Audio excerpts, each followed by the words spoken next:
Hello, welcome to episode 4 of Gerber's World. Well, as you can see, I'm wearing orange, and I'm also wearing some blue today. Yeah, looky. Today is orange and blue, right, for the Knicks. That really was an amazing game last night. Really was an amazing game. They were down by 27 points in the halftime, down still as much as 20 points in the fourth quarter, and they all came back. Woo woo! Congratulations! We're going to take this in 5 in San Antonio. We're going to take it at Anime Turf, and we're going to bring the NBA trophy home. Yeah, it's a wonderful feeling, you know. Sometimes, even though when you leave New York, you still have your home team vibes, and it's nice that way. It's good. The last time the Knicks have won a championship was back in 1973. So this is gonna be so sweet, and a lot of good things have been going on, and just basically it's just been a relaxing day. I'm going away next week, so I'll be back in a couple weeks. I don't know when because I'll be working and too, so you'll see my next date for my episode 5, which what am I going to talk about? Who knows? Anyway, but let me also get you a couple things here, some piece of advice here. You ever want to go into get your credit report? Sure, you go into Credit Karma or Credit Sesame, and you get all your credit score. That's very valuable. But let me just tell you something. Credit Karma and Credit Sesame and all those credit monitoring apps that you see, they only have one goal in mind: to put you deeper into debt than you already are. That's right. If you notice that you can apply for a new credit card, a new rewards card, that's only going to keep you deeper into debt. And then most of the time they tell you about these loans. These loans are from predatory lenders such as SoFi and Lending Club, which Lending Club is already changing their name too. Besides that, but you want your piece of advice? Don't ever impulse on getting new credit because you are going to be in even worse debt than you really are. Because even if you turn around and let's say if you get out a loan, first of all, the loan is front interest only. So you pay most of the interest at the beginning of the loan, and then at the end of your personal loan, that's when you pay the principal. Secondly, even if you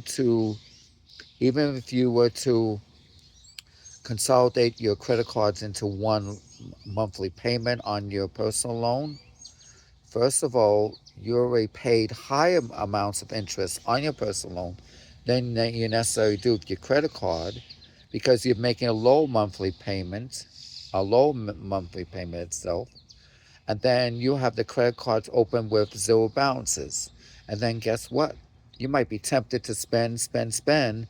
And now you already have tens of thousands of dollars of a personal loan that you already have opened, and then your credit card usage went up, and now your credit scores could go down, and you have to have additional debt that you may not be able to handle. Always be wise. Be wise. Don't jump into those so-called rewards because you're only rewarding them, the companies themselves. That's all you're doing. It's nice to have a couple rewards cards, but you always check your credit score. You always make sure you pay on time. You always try to keep your credit usage below 30% of your balance, of your total balances there, and you try to minimize the things here, and you try to have a mix of things, and you hold on to them. Don't ever close the account, even if you have a zero balance. Keep it going. Just keep it open. Don't close it because if you close it, a your total credit usage and percentage will be increased because now your open credit with zero balance will be removed, and b it's going to go down on your credit score. What do lenders look for in a credit score? Basically, if you really want a good credit score, you should try for at least 720 or above. That puts you in a better position, maybe not the best interest rates, but also whenever you needed to get a mortgage or on auto on a new car loan. Those are things that maybe would be necessary here. And the long term, when you go for a higher credit score, you pay less in interest. Now imagine the interest that you'd be paying on your mortgage on your house. Say your house is you're paying is $500,000. You mortgage it for $300,000. You pay $200,000 down. You would still wind up paying like $500,000 to $600,000 worth of interest. And even if you raise a few percentage points, the total amount of interest you're paying for can be reduced by tens of thousands. Not to mention if you pay a little more than the mortgage payment towards the principal, as well as the regular principal, interest, and whatever. So this is some tips just to get you, just to get you on track because you don't want to fall into that credit trap. Please don't, because that is the worst thing to have. Anyway, thanks for watching. I'll see you in a couple weeks.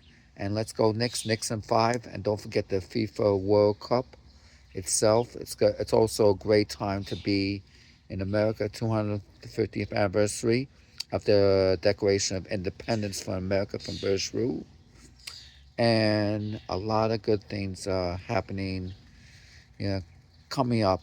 You have the UFC championship fights outdoors at the South Lawn on the White House on Flag Day, June 14th, President Trump's birthday.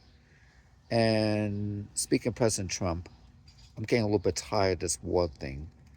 Come on, you gotta do the right thing. You started the war. Don't let it drag on to like Vietnam. Don't let it drag on. Iran is a terrorist country and they need to be slapped to the ground. What you need to do is you need to put yourself firm and stop antagonizing. All right? Thank you. You have a good night.